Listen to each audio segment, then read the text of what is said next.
ತಿರುಪತಿ ತಿಮ್ಮಪ್ಪನ ಲಡ್ಡುವಿನಲ್ಲಿ ಪ್ರಾಣಿಯ ಕೊಬ್ಬು ಸೇರಿಸಲಾಗಿತ್ತ. ಹಿಂದೂಗಳ ಭಾವನೆ ಜೊತೆ ಚೆಲ್ಲಾಟವಾಡಿದ್ರ ಜಗನ್ಮೋಹನ್ ರೆಡ್ಡಿ. ಸಂಚಲನ ಸೃಷ್ಟಿ ಮಾಡಿದ ಆಂಧ್ರ ನಾಯ್ಡು ಹೇಳಿಕೆ. ಶಾಸಕ ಮುನಿರತ್ನ ವಿರುದ್ಧ ರೇಪ್ ಕೇಸ್ ದಾಖಲು. ಸಿಎಂಗೆ ಮುಡಾ ಟೆನ್ಷನ್. ರಾಜ್ಯಪಾಲರಿಗೆ ಮತ್ತೊಂದು ದೂರು. ಡಿಕೆಶಿ ಬಗ್ಗೆ ಆಪ್ತ ಶಾಸಕ ಶಾಕಿಂಗ್ ಹೇಳಿಕೆ. ಬಳ್ಳಾರಿ ಸೈಬರ್ ಕ್ರೈಮ್ ಭರ್ಜರಿ ಬೇಟೆ. ಕೊನೆಗೂ ದರ್ಶನ್ಗೆ ಆಯ್ತು ತಾಯಿಯ ದರ್ಶನ. ಕೊರಿಯೋಗ್ರಾಫರ್ ಜಾನಿ ಮಾಸ್ಟರ್ ಅರೆಸ್ಟ್. ಇವೆಲ್ಲವನ್ನ ನೋಡ್ತಾ ಹೋಗೋಣ ಕರ್ನಾಟಕ ಟಾಪ್ 20ಯಲ್ಲಿ. ತಿರುಪತಿ ತಿಮ್ಮಪ್ಪನ ಭಕ್ತರಿಗೆ ಇದು ಬಿಗ್ ಶಾಕಿಂಗ್ ಸುದ್ದಿ. ಆಘಾತಕಾರಿ ಸುದ್ದಿ ಕೊಟ್ಟಿದ್ದು ಬೇರೆ ಯಾರೂ ಅಲ್ಲ, ಸ್ವತಃ ಆಂಧ್ರ ಪ್ರದೇಶ ಸಿಎಂ ಚಂದ್ರಬಾಬು ನಾಯ್ಡು.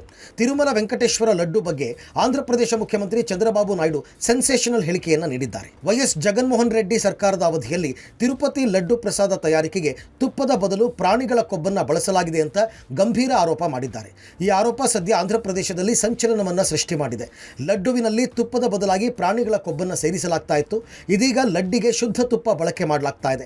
ದೇಗುಲದಲ್ಲಿ ಎಲ್ಲವನ್ನು ಶುಚಿಗೊಳಿಸಲಾಗಿದ್ದು ಗುಣಮಟ್ಟ ಸುಧಾರಿಸಿದೆ ಅಂತ ತಿಳಿಸಿದ್ದಾರೆ. ನೋಡಿ, ಚಂದ್ರಬಾಬು ನಾಯ್ಡು ಅವರು ಪ್ರಾಣಿಗಳ ಕೊಬ್ಬಿನಿಂದ ತಯಾರಾಗ್ತಕ್ಕಂಥ ತುಪ್ಪವನ್ನು ಬಳಸಿದ್ದಾರೆ ಅಂತ ಏನು ಹೇಳಿದ್ದಾರೆ. ಅದಕ್ಕೂ ನಮ್ಮ ನಂದಿನಿಗೂ ಯಾವುದೇ ಸಂಬಂಧ ಇಲ್ಲ. 2020ರಿಂದ ನಮ್ಮ ನಂದಿನಿ ತುಪ್ಪ ಅಲ್ಲಿ ಸ್ಥಗಿತವಾಗಿದೆ. ಯಾವ ಪ್ರಾಣಿ ಕೊಬ್ಬಿಂದ ತುಪ್ಪವನ್ನು ತಯಾರು ಮಾಡಿರ್ತಕ್ಕಂಥ ತುಪ್ಪವನ್ನು ಬಳಕೆ ಮಾಡಿದ್ದಾರೆ, ಮತ್ತು ಅವರು FSLನಲ್ಲಿ ರಿಪೋರ್ಟಲ್ಲಿ ಏನು ಬಂದಿದೆ ಅದನ್ನು ಆಂಧ್ರ ಸರ್ಕಾರನೇ ಹೇಳಬೇಕಾಗುತ್ತೆ. ಅದಕ್ಕೂ ನಮಗೆ ಯಾವ ಸಂಬಂಧ ಇಲ್ಲ. ಅದನ್ನೆಲ್ಲ ನಾವು ಹೇಳಕ್ಕೆ ಬರಲ್ಲ, ಅವರೇ ಹೇಳಬೇಕಾಗುತ್ತೆ. ಅದು ಅವರೇ ಬಹಿರಂಗಪಡಿಸಬೇಕಾಗುತ್ತೆ. ಜಾತಿ ನಿಂದನೆ ಹಾಗೂ ಕೊಲೆ ಬೆದರಿಕೆ ಆರೋಪ ಎದುರಿಸ್ತಾ ಇರುವ RR ನಗರದ ಶಾಸಕ ಮುನಿರತ್ನ ವಿರುದ್ಧ ಅತ್ಯಾಚಾರ ಕೇಸ್ ದಾಖಲಾಗಿದೆ. ರಾಮನಗರದ ಕಗ್ಗಲಿಪುರ ಠಾಣೆಯಲ್ಲಿ ರೇಪ್ ಕೇಸ್ ದಾಖಲಾಗಿದ್ದು, ಶಾಸಕ ಮುನಿರತ್ನ ಸೇರಿ 7 ಜನರ ಮೇಲೆ ರೇಪ್ ಕೇಸ್ ದಾಖಲಾಗಿದೆ. FIRನಲ್ಲಿ ಶಾಸಕ ಮುನಿರತ್ನ ಮೊದಲ ಆರೋಪಿಯಾಗಿದ್ದು, ಖಾಸಗಿ ರೆಸಾರ್ಟ್ನಲ್ಲಿ ಅತ್ಯಾಚಾರ ಮಾಡಿರುವುದಾಗಿ ಸಂತ್ರಸ್ತೆ ಆರೋಪಿಸಿದ್ದಾರೆ. ರೇಪ್ ಕೇಸ್ ಸಂಬಂಧ ಮಾತನಾಡಿರುವ ಗೃಹ ಸಚಿವ ಪರಮೇಶ್ವರ್, ಕಾನೂನಿನ ಪ್ರಕಾರ ಪೊಲೀಸರು ಕ್ರಮ ತಗೋತಾರೆ ಅಂತ ಹೇಳಿದ್ದಾರೆ. ಅಲ್ಲದೆ ಶೋಭಾ ಕರಂದ್ಲಾಜೆ, ಅಶೋಕ್ ವಿರುದ್ಧ FIR ದಾಖಲು ವಿಚಾರಕ್ಕೆ ನಮ್ಮ ಸರ್ಕಾರ ಯಾವುದೇ ದ್ವೇಷ ರಾಜಕಾರಣ ಮಾಡ್ತಿಲ್ಲ ಅಂತ ಹೇಳಿದ್ದಾರೆ. ಇನ್ನು CT ರವಿ ಮಾತನಾಡಿ, ಮುನಿರತ್ನ ಅವರನ್ನ ಜೈಲಲ್ಲಿ ಇಡ್ಲಿಕ್ಕೆ ದಿನಕ್ಕೊಂದು ಪ್ರಕರಣ ಸೃಷ್ಟಿ ಮಾಡ್ತಿದ್ದಾರೆ ಅಂತ ಹೇಳಿ ಗಂಭೀರವಾಗಿ ಆರೋಪಿಸಿದ್ದಾರೆ. ದೂರು ಕೊಟ್ಟಿದ್ದಾರೆ, ದೂರು ತಗೊಂಡು ಅದಕ್ಕೇನು ಕಾನೂನು ಪ್ರಕಾರ ಕ್ರಮ ಮಾಡಬೇಕು ಅದನ್ನ ಮಾಡ್ತಾರೆ, ವೆರಿಫೈ ಮಾಡ್ತಾರೆ. ಕಾನೂನು ಬಾಹಿರವಾಗಿ ಇಂಥದ್ದೆಲ್ಲ ಪಬ್ಲಿಕ್ ಸರ್ವೆಂಟ್ಸು ಮಾಡಿದ್ದಾರೆ ಅಂತಂದಾಗ ಅದಕ್ಕೇನು ಕ್ರಮ ತಗೋಬೇಕೋ ತಗೊಳ್ತಾರೆ. ಅಷ್ಟು ಬಿಟ್ಟರೆ ಬೇರೆ ಏನೂ ಹೇಳೋಕ್ಕಾಗೋದಿಲ್ಲ. ಏನಾದರೂ ಮಾಡಿ ಮುನಿರತ್ನ ಅವ್ರನ್ನ ಜೈಲಲ್ಲೇ ಇಡಬೇಕು ಅಂಥೇಳಿ ಯೋಚನೆ ಮಾಡ್ದಂಗಿದೆ. ಅದಕ್ಕಾಗಿ ದಿನಕ್ಕೊಂದು ಸೃಷ್ಟಿ ಮಾಡ್ತಾ ಇದ್ದಾರೆ. ತಪ್ಪು ಮಾಡಿದ್ದಕ್ಕೆ ಶಿಕ್ಷೆ ಆಗೋದು ಬೇರೆ, ದುರುದ್ದೇಶಪೂರ್ವಕವಾಗಿ ತೊಂದರೆ ಕೊಡೋದು ಬೇರೆ. ಈಗ ಅವರು ತಪ್ಪು ಮಾಡಿದರೆ ಕಾನೂನು ಪ್ರಕಾರ ತನಿಖೆಯಾಗಿ ಶಿಕ್ಷೆ ಆಗಲಿ. ಸಿಎಂ ಸಿದ್ದರಾಮಯ್ಯನವರಿಗೆ ದಿನೇ ಮೂಡಾ ಟೆನ್ಷನ್ ಜಾಸ್ತಿ ಆಗ್ತಿದೆ. ಪ್ರಾಸಿಕ್ಯೂಷನ್ ಸಂಬಂಧ ಹೈಕೋರ್ಟ್ನಿಂದ ಯಾವುದೇ ಸಂದರ್ಭದಲ್ಲಿ ಆದೇಶ ಹೊರಬರಬಹುದು. ಈ ನಡುವೆ ಮೈಸೂರು ನಗರಾಭಿವೃದ್ಧಿ ಪ್ರಾಧಿಕಾರದ ವಿಚಾರದಲ್ಲಿ ಸಿಎಂ ಸಿದ್ದರಾಮಯ್ಯ ವಿರುದ್ಧ ರಾಜ್ಯಪಾಲರಿಗೆ ಮತ್ತೊಂದು ದೂರು ಸಲ್ಲಿಕೆಯಾಗಿದೆ. ಮೈಸೂರು ಮೂಲದ ನಟರಾಜ್ CBI ತನಿಖೆಗೆ ಆಗ್ರಹಿಸಿ ದೂರನ್ನು ಕೊಟ್ಟಿದ್ದಾರೆ. ಮೈಸೂರು ನಗರಾಭಿವೃದ್ಧಿ ಪ್ರಾಧಿಕಾರದ ಕಾನೂನು ಮೀರಿ ಪ್ರಾಧಿಕಾರದ ಹಣವನ್ನು ವರುಣಾ ಕ್ಷೇತ್ರದ ವ್ಯಾಪ್ತಿಯ ಹಳ್ಳಿಗಳ ಅಭಿವೃದ್ಧಿಗೆ ಬಳಕೆ ಮಾಡಿಕೊಳ್ಳಲಾಗಿದೆ.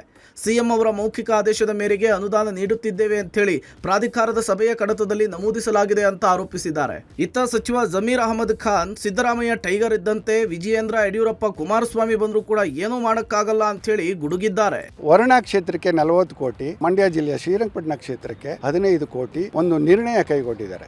ಮಾನ್ಯ ಮುಖ್ಯಮಂತ್ರಿಗಳ ಮೌಖಿಕ ಸೂಚನೆ ಮೇರೆಗೆ ವರುಣಾ ಕ್ಷೇತ್ರದಲ್ಲಿ ಇಂತಿಂಥ ಹಳ್ಳಿಗಳಲ್ಲಿ ಕಾಮಗಾರಿಗಳನ್ನ 40 ಕೋಟಿ ಮಾಡೋದು ಅಂತ ಒಂದು ನಿರ್ಣಯ ಕಳ್ಕೊಂಡಿದ್ದಾರೆ. 55 ಕೋಟಿ ಅಪ್ರೂವಲ್ಗೆ 78 ಕೋಟಿ ಟೆಂಡರ್ ಕರೆದಿದ್ದಾರೆ.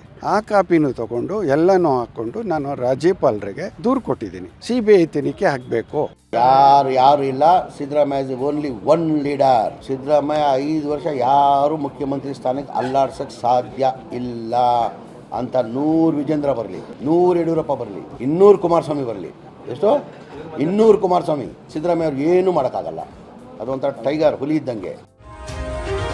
ವಸತಿ ಸಚಿವ ಜಮೀರ್ ಅಹಮದ್ಗೆ ಸಂಕಷ್ಟ ಎದುರಾಗಿದೆ. ಅಕ್ರಮ ಆಸ್ತಿ ಸಂಪಾದನೆ ಆರೋಪ ಎದುರಿಸ್ತಾ ಇರುವಂತ ಜಮೀರ್ಗೆ ಲೋಕಾಯುಕ್ತ ನೋಟಿಸ್ ನೀಡಿದೆ. ಈ ಹಿಂದೆ ಇಡಿ ದಾಳಿ ನಡೆಸಿದ ಬಳಿಕ ಅಕ್ರಮ ಆಸ್ತಿ ತನಿಖೆ ಮಾಡಲು ಲೋಕಾಯುಕ್ತಕ್ಕೆ ಮಾಹಿತಿ ನೀಡಿತ್ತು. ಬಳಿಕ FIR ದಾಖಲು ಮಾಡಿ ತನಿಖೆಯನ್ನ ಮುಂದುವರೆಸಿದೆ. ಈಗ ಲೋಕಾಯುಕ್ತ ಅಧಿಕಾರಿಗಳು ಜಮೀರ್ ಆಸ್ತಿ ವಿಚಾರವಾಗಿ ದಾಖಲಾತಿಗಳನ್ನು ಸಲ್ಲಿಕೆ ಮಾಡಲು ಸೂಚಿಸಿ ನೋಟಿಸ್ ಅನ್ನ ನೀಡಿದೆ. ಈಗಾಗಲೇ 3 ಬಾರಿ ನೋಟಿಸ್ ನೀಡಿದ್ರೂ ಕೂಡ ದಾಖಲಾತಿ ನೀಡೋದಕ್ಕೆ ಜಮೀರ್ ಅಹಮದ್ ಕೆಲ ಸಮಯಾವಕಾಶವನ್ನ ಕೋರಿದ್ದಾರೆ. ಬಹುತೇಕ ಮುಂದಿನ ವಾರದಲ್ಲಿ ತಮ್ಮ ಆಸ್ತಿಯ ವಿವರವನ್ನ ನೀಡುವಂತ ಸಾಧ್ಯತೆ ಇದೆ. ಮೂಡಸುಳಿಯಲ್ಲಿ ಸಿಎಂ ಸಿಲುಕಿರುವ ಕಾರಣ ಮುಖ್ಯಮಂತ್ರಿ ಗಾದಿಗಾಗಿ ಒಳಗೊಳಗೆ ಮಸಲತ್ತು ಜೋರಾಗಿದೆ. ನಾನು ಸಿಎಂ ಆಕಾಂಕ್ಷಿ ಅಂತ ಹಿರಿಯ ನಾಯಕರು ಬಹಿರಂಗವಾಗಿ ಹೇಳಿಕೆ ಕೊಡ್ತಾ ಇದ್ದಾರೆ. ಸಿಎಂಗೆ ಬೆಂಬಲ ಸೂಚಿಸೋದರ ಜೊತೆಗೆ ಸಿಎಂ ಹಂಬಲವೂ ವ್ಯಕ್ತಪಡಿಸ್ತಾ ಇದ್ದಾರೆ. ಅಂದಹಾಗೆ ಸಿದ್ದರಾಮಯ್ಯ ಡಿಕೆ ಶಿವಕುಮಾರ್ ನಡುವೆ 2.5 ವರ್ಷ ಅಧಿಕಾರ ಹಂಚಿಕೆ ಆಗಿದೆ ಅಂತ ಡೇ 1ನಿಂದ ಕೇಳಿ ಬರ್ತಾ ಇದೆ. ಆದರೆ ಈ ಅವಧಿಯಲ್ಲಿ ಡಿಕೆಶಿಗೆ ಇಲ್ವಾ ಸಿಎಂ ಪಟ್ಟ? ರಾಜಕೀಯ ಸಂಚಲನಕ್ಕೆ ಕಾರಣವಾಯ್ತಾ ಡಿಕೆಶಿ ಅತ್ಯಾಪ್ತ ಶಾಸಕನ ಹೇಳಿಕೆ? ಎಸ್, ಡಿಕೆ ಸುರೇಶ್ ಮುಂದೆಯೇ ಶಾಸಕ ಕದಲೂರು ಉದಯ್ ಸ್ಫೋಟಕ ಹೇಳಿಕೆಯನ್ನು ನೀಡಿದ್ದಾರೆ. 2028ಕ್ಕೆ ಡಿಕೆ ಶಿವಕುಮಾರ್ ಸಿಎಂ ಆಗ್ತಾರೆ.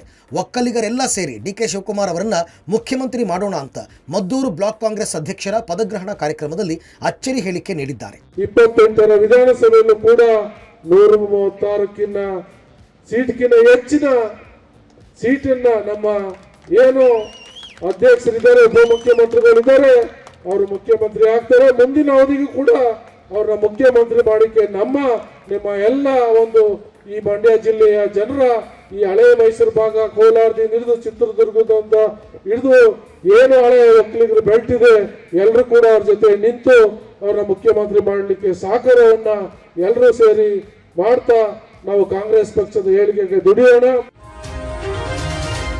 ಬಳ್ಳಾರಿ ಸೈಬರ್ ಕ್ರೈಮ್ ಇತಿಹಾಸದಲ್ಲಿ ಸೈಬರ್ ಪೊಲೀಸರು ಅತಿದೊಡ್ಡ ಬೇಟೆಯಾಡಿದ್ದಾರೆ. ಮಧ್ಯಪ್ರದೇಶದವರೆಗೂ ಹೋಗಿ ಕೋಟಿ ಕೋಟಿ ವಂಚನೆ ಮಾಡಿದ್ದ ಆರೋಪಿಯನ್ನ ಖೆಡ್ಡಾಕ್ಕೆ ಕೆಡುವುದರಲ್ಲಿ ಸಕ್ಸಸ್ ಆಗಿದ್ದಾರೆ. ನಕಲಿ ಇಮೇಲ್ ಬಳಸಿ ಕಲ್ಲಿದ್ದಲು ಸರಬರಾಜು ಕಂಪನಿಗೆ 2,11,50,000 ರೂಪಾಯಿ ವಂಚಿಸಿದ್ದ ಮಧ್ಯಪ್ರದೇಶ ಮೂಲದ ಆರೋಪಿಯನ್ನ ಹಣದ ಸಮೇತ ಅರೆಸ್ಟ್ ಮಾಡಲಾಗಿದೆ. ಅಜಯ್ ಕುಮಾರ್ ಜೈಸ್ವಾಲ್ ಬಂಧಿತ ಆರೋಪಿ. ಮಧ್ಯಪ್ರದೇಶದ ಅಗರ್ವಾಲ್ ಕೋಲ್ ಕಾರ್ಪೊರೇಷನ್ ಕಂಪನಿ ಕಲ್ಲಿದ್ದಲು ಖರೀದಿಗೆ ಬಳ್ಳಾರಿಯ ಹಿಂದೂಸ್ತಾನ್ ಮೆಟಲ್ ಪ್ರೈವೇಟ್ ಲಿಮಿಟೆಡ್ ಕಂಪನಿಗೆ ಹಣ ವರ್ಗಾವಣೆ ಮಾಡಿತ್ತು. ಹಣ ವರ್ಗಾವಣೆ ಬಗ್ಗೆ ಅಜಯ್ ಕುಮಾರ್ ಜೈಸ್ವಾಲ್ ಮಾಹಿತಿ ಪಡೆದಿದ್ದ. ಅಗರ್ವಾಲ್ ಕಂಪನಿಯ ನಕಲಿ ಇಮೇಲ್ ಕ್ರಿಯೇಟ್ ಮಾಡಿ ಕಂಪನಿಯ ಬ್ಯಾಂಕ್ ಅಕೌಂಟ್ ನಂಬರ್ ಚೇಂಜ್ ಆಗಿದೆ ಅಂತ ಹಿಂದೂಸ್ತಾನ್ ಕಂಪನಿಗೆ ಮೇಲ್ ಕಳುಹಿಸಿದ್ದ.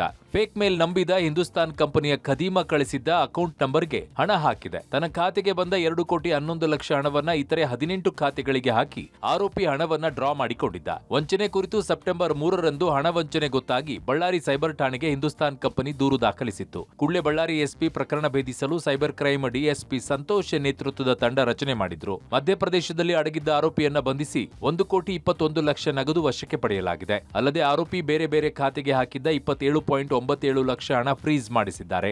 ಆರೋಪಿಯ ಹಿಂದೆ ದೆಹಲಿ ಮೂಲದ ಕುಖ್ಯಾತ ವ್ಯಕ್ತಿಯ ಕೈವಾಡ ಶಂಕೆ ವ್ಯಕ್ತವಾಗಿದ್ದು ಪೊಲೀಸರು ತನಿಖೆಯನ್ನ ಚುರುಕುಗೊಳಿಸಿದ್ದಾರೆ. ದಕ್ಷಿಣ ಭಾರತದ ಖ್ಯಾತ ಕೊರಿಯೋಗ್ರಾಫರ್, ಸ್ಯಾಂಡಲ್ವುಡ್ನ ಸ್ಟಾರ್ ನಟರಿಂದ ನೃತ್ಯ ಮಾಡಿಸಿರುವ ಜಾನಿ ಮಾಸ್ಟರ್ ಅರೆಸ್ಟ್ ಆಗಿದ್ದಾರೆ. ಲೈಂಗಿಕ ಕಿರುಕುಳದ ಆರೋಪದ ಅಡಿಯಲ್ಲಿ ಜಾನಿ ಮಾಸ್ಟರ್ ಗೋವಾದಲ್ಲಿ ಹೈದರಾಬಾದ್ನ ಪೊಲೀಸರು ಅರೆಸ್ಟ್ ಮಾಡಿದ್ದಾರೆ. ಹೈದರಾಬಾದ್ನಲ್ಲಿ ನ್ಯಾಯಾಧೀಶರ ಮುಂದೆ ಪೊಲೀಸರು ಜಾನಿ ಮಾಸ್ಟರ್ ಅವರನ್ನು ಪ್ರೆಸೆಂಟ್ ಮಾಡಿದ್ದು 21 ವರ್ಷದ ನೃತ್ಯ ಸಂಯೋಜಕಿಗೆ ಲೈಂಗಿಕ ಕಿರುಕುಳ ಆರೋಪ ಕೇಳಿಬಂದಿತ್ತು. ಜಾನಿ ಮಾಸ್ಟರ್ ನಿವಾಸದಲ್ಲಿ ಸಂತ್ರಸ್ತೆಯ ಮೇಲೆ ಹಲ್ಲೆ ಕೂಡ ಆಗಿತ್ತಂತೆ. ಅನಂತಪುರದ ರಾಯದುರ್ಗ ಠಾಣೆಯಲ್ಲಿ ದೂರು ದಾಖಲಾಗಿತ್ತು. ಜಾನಿ ಮಾಸ್ಟರ್ ತನ್ನ ಮೇಲೆ ಅತ್ಯಾಚಾರ ಎಸಗಿ ಬೆದರಿಕೆ ಹಾಕಿ ದೈಹಿಕ ಹಲ್ಲೆ ನಡೆಸಿದ್ದಾನೆ ಅಂತೇಳಿ ಸಂತ್ರಸ್ತೆ ದೂರಿನಲ್ಲಿ ಉಲ್ಲೇಖಿಸಿದ್ಲು. ದೂರಿನ ಆಧಾರದ ಮೇರೆಗೆ ಎಫ್ಐಆರ್ ದಾಖಲಿಸಿಕೊಂಡಿದ್ದ ಪೊಲೀಸರು ಜಾನಿ ಮಾಸ್ಟರ್ಗಾಗಿ ತಲಾಶನ ನಡೆಸಿದ್ರು. ಆ ಬಳಿಕ ಜಾನಿ ಮಾಸ್ಟರ್ ತಲೆಮರೆಸಿಕೊಂಡಿದ್ರು. 3 ದಿನಗಳಿಂದ ಹುಡುಕಾಡ್ತಾ ಇದ್ದಂತಹ ಪೊಲೀಸರು 4 ತಂಡಗಳಾಗಿ ಶೋಧವನ್ನು ನಡೆಸಿದ್ರು. ಜಾನಿ ಮಾಸ್ಟರ್ ವಿರುದ್ಧ ಲೈಂಗಿಕ ಕಿರುಕುಳದ ಆರೋಪ ಮಾಡಿದ ಯುವತಿಯನ್ನ ವಿಚಾರಣೆ ಮಾಡಲಾಗಿತ್ತು. ಆಕೆಯ ಮನೆಯಲ್ಲಿಯೇ ವಿಚಾರಣೆ ನಡೆಸಿ ಘಟನೆಯ ಬಗ್ಗೆ ಮಾಹಿತಿಯನ್ನು ಕಲೆ ಹಾಕಿದ್ರು ಪೊಲೀಸರು.